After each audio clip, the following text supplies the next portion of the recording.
الرحمن الرحیم۔ قرآن کا مفہوم انہیں کون بتائے، قرآن کا مفہوم انہیں کون بتائے، آنکھوں سے جو چہروں کی تلاوت نہیں کرتے۔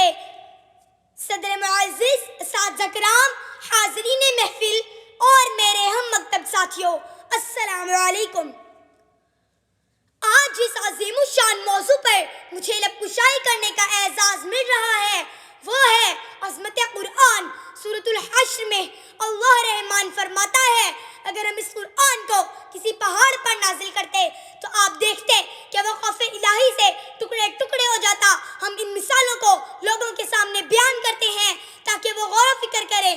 میرے عزیز ساتھیوں، رب العالمین نے قرآن مجید فرقان حمید کو اپنے محبوب رحمت للعالمین محمد صلی اللہ علیہ وآلہ وسلم پر 23 سال کے عرصے میں نازل فرمایا۔ قرآن کریم ایک مکمل اور جامع کتاب ہے۔ یہ وہ واحد کتاب ہے جس کا ذمہ خود اللہ پاک نے لیا ہے اور تمام انسانیت کے لیے رہنمائی کا اصل چشمہ ہے۔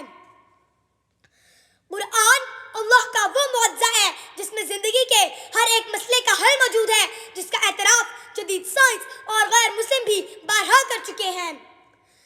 کتابوں میں جو افضل ہے اسے قرآن کہتے ہیں، اسے جس نے اتارا ہے اسے رحمان کہتے ہیں۔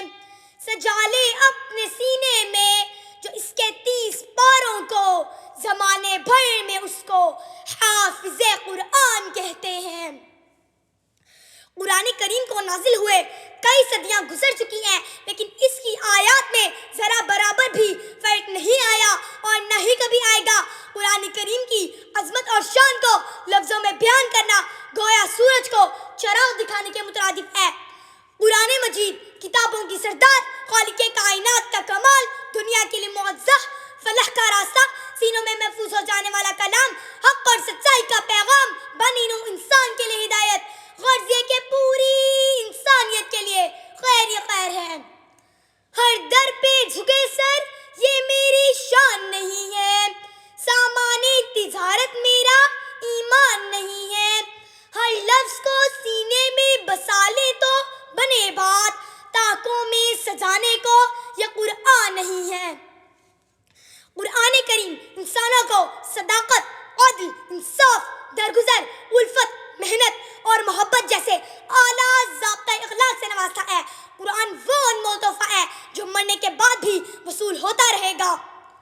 لیکن افسوس، سخت افسوس، آج ہم نے قرآن کریم کی تعلیمات کو یکسر فراموش کر دیا، جس کا نتیجہ ناکامی کی صورت میں ہمارے سامنے ہے۔ قرآن ہمارے سامنے کائنات کے راز کھولنا چاہتا ہے، لیکن ہم فی عرف 10 نیکیوں سے زیادہ سوچنا ہی نہیں چاہتے۔ ماہ و خورشید کے اسرار سمجھ لیتے ہم، یہ بھی ممکن تھا ستاروں کا سفر کر لیتے۔ ہم نے قرآن کا مفہوم ہی نہیں سمجھا، ورنہ ہم بیک وقت کئی منزلیں سر کر لیتے۔ والسلام۔